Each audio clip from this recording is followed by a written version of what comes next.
हमें पता है कि आज समाज में बहुत से लोग ऐसे हैं जो काम वासना से पीड़ित है। ऐसे लोग व्यक्तिगत जीवन और समाज के लिए बहुत ही घातक है। ऐसे लोगों को सही दिशा दिखाकर समाज का एक उपयुक्त घटक बनाना जरूरी है।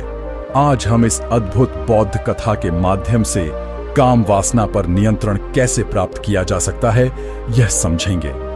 प्राचीन भारत की धरती पर जब अधर्म और अशांति का बोलबाला था, तब महात्मा बुद्ध ने अपने ज्ञान और उपदेशों से समाज को एक नई दिशा देने का प्रयास किया। उन्होंने जीवन के विभिन्न पहलुओं पर गहन चिंतन किया और अपने अनुयायियों को संयमित और आत्मजागरूक जीवन जीने की प्रेरणा दी। उन्हीं में से एक प्रमुख शिक्षा थी काम वासना को वश में करना। काम वासना, जो मानव मन को भटकाने की सबसे बड़ी शक्ति है, उसे कैसे नियंत्रित किया जाए, इस विषय में एक बौद्ध कथा हमें बहुत कुछ सिखाती है। बात उस समय की है जब बुद्ध अपने शिष्यों के साथ एक बौद्ध मठ में ठहरे हुए थे। एक दिन एक युवा राजकुमार बुद्ध के पास पहुंचा। वह अत्यंत दुखी और अशांत दिखाई दे रहा था। राजकुमार ने बुद्ध के चरणों में गिरकर कहा, भगवान, मैं काम वासना के वश में होकर अपने जीवन की शांति खो बैठा हूं। मैं कैसे इससे मुक्त हो सकता हूं? बुद्ध ने राजकुमार की ओर ध्यानपूर्वक देखा और मुस्कुराते हुए बोले, राजकुमार, काम वासना मनुष्य के मन की एक स्वाभाविक प्रवृत्ति है, लेकिन इसे वश में करना ही सच्ची साधना है। मैं तुम्हें एक कथा सुनाता हूं जो तुम्हारी मदद करेगी। बहुत समय पहले एक गांव में एक तपस्वी रहता था। उसकी तपस्या और संयम के किस्से दूर दूर तक प्रसिद्ध थे। वह अपने ध्यान और साधना में इतना लीन रहता था कि बाहरी दुनिया की किसी भी चीज का उसे आकर्षण नहीं था। एक दिन गांव की एक अत्यंत सुंदर युवती उस तपस्वी के पास आई। उसने देखा कि तपस्वी आंखें बंद करके ध्यान में लीन है। युवती का सौंदर्य ऐसा था कि कोई भी पुरुष उसे देखकर आकर्षित हो जाता। युवती ने सोचा, यह तपस्वी भी पुरुष है, मैं इसे अपने सौंदर्य से विचलित कर सकती हूं। उसने तपस्वी के चारों ओर घूमते हुए मीठे शब्दों में कहा, महात्मा जी, क्या आप नहीं चाहते कि आपके जीवन में कोई साथी हो? क्या आपको मेरा सौंदर्य पसंद नहीं आता?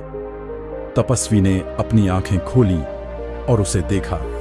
वह एक क्षण के लिए ठिठक गया, लेकिन तुरंत ही उसने अपनी दृष्टि हटाकर फिर से ध्यान में लीन हो गया।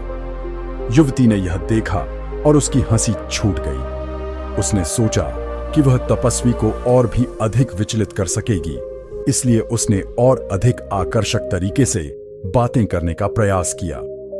तपस्वी ने उसकी बातों को सुना, लेकिन उसने प्रतिक्रिया नहीं दी। उसने अपनी साधना को मजबूत करने का निश्चय किया। वह उठकर एक नदी के किनारे गया और ध्यान में बैठ गया। युवती ने उसके पीछे जाकर कहा, महात्मा जी, आप क्यों इस कठोर साधना में लीन हैं? जीवन में भोग विलास भी आवश्यक है। आपके इस तप का क्या लाभ यदि आप कामनाओं को वश में नहीं कर सकते? तपस्वी ने युवती की बातें सुनी और उसकी ओर देखकर कहा, तुम्हारे शब्दों में मिठास है, लेकिन इनका उद्देश्य मुझे मेरी साधना से विचलित करना है।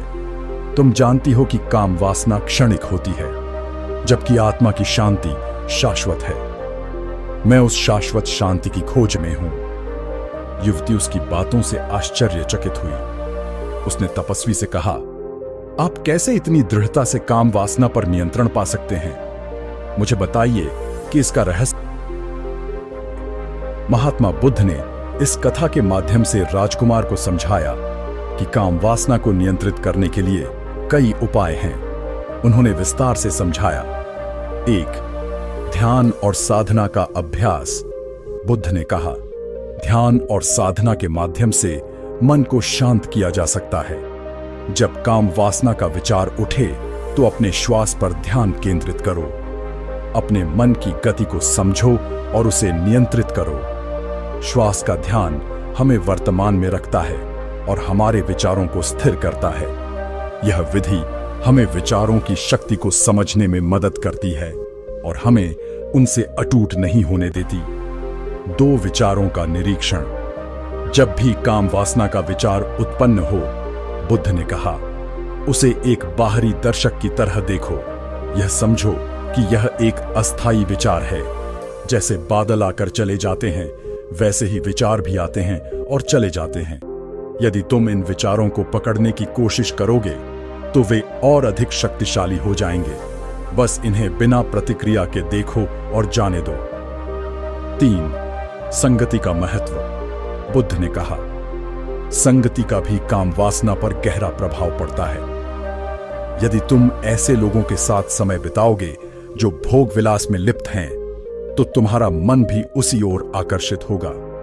लेकिन अगर तुम ऐसे लोगों के साथ रहोगे जो संयमित और ध्यानशील हैं, तो तुम्हारा मन भी शांत रहेगा। इसलिए संतों और साधुओं की संगति में रहो। 4. अहंकार का त्याग। अहंकार का त्याग करना भी आवश्यक है। बुद्ध ने समझाया, काम वासना का एक प्रमुख कारण अहंकार है। जब हम अपने अहंकार को छोड़ देते हैं तो हमारी इच्छाएं स्वतः ही कमजोर हो जाती हैं। अहंकार हमें यह विश्वास दिलाता है कि हम भोग विलास से सुख पा सकते हैं, जबकि वास्तविकता में सच्चा सुख आत्मज्ञान में है। 5. आहार और दिनचर्या में संयम। बुद्ध ने समझाया, संयमित आहार और नियमित दिनचर्या का पालन करो। अत्यधिक तैलीय, मसालेदार और गरिष्ठ भोजन काम वासना को बढ़ावा देता है। साधारण और संतुलित आहार मन और शरीर को शांत रखता है। नियमित व्यायाम, योग और ध्यान का अभ्यास करने से मन की स्थिरता बढ़ती है और काम वासना पर नियंत्रण पाना आसान हो जाता है। 6. आत्मनिरीक्षण। बुद्ध ने कहा, आत्मनिरीक्षण करो। अपने विचारों और इच्छाओं का विश्लेषण करो। यह जानने की कोशिश करो कि काम वासना का स्रोत क्या है। क्या यह किसी बाहरी वस्तु से प्रेरित है या यह तुम्हारे भीतर की कोई अधूरी इच्छा है?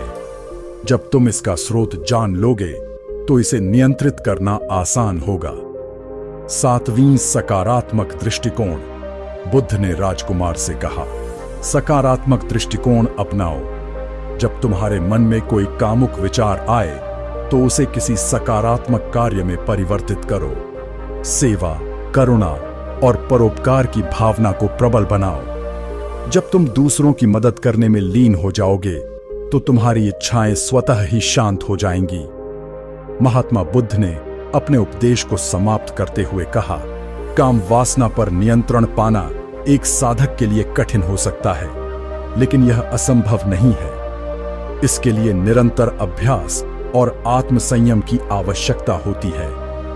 अगर तुम अपने मन को समझने का प्रयास करोगे और उसे सही दिशा में मार्गदर्शित करोगे तो तुम अपने जीवन में सच्ची शांति और संतोष पा सकते हो। राजकुमार ने बुद्ध के उपदेशों को ध्यान से सुना और उनके चरणों में नमन किया। उसने निश्चय किया कि वह अपने जीवन में इन शिक्षाओं का पालन करेगा और अपनी इच्छाओं को नियंत्रित करने का प्रयास करेगा। महात्मा बुद्ध की ये शिक्षाएं हमें बताती हैं कि काम वासना जैसे प्रबल विचारों पर नियंत्रण पाना कठिन है, लेकिन असंभव नहीं। आज के समय में भी जब मनुष्य विभिन्न प्रकार के भोग विलास में लिप्त होता है, इन शिक्षाओं का महत्व और भी बढ़ जाता है। काम वासना को वश में करने के लिए संयम, ध्यान और आत्म जागरूकता का अभ्यास अत्यंत आवश्यक है। यदि हम अपने मन को समझें, उसका निरीक्षण करें और उसे सही दिशा में प्रेरित करें, तो हम अपनी इच्छाओं पर काबू पा सकते हैं और एक संतुलित और सुखी जीवन जी सकते हैं।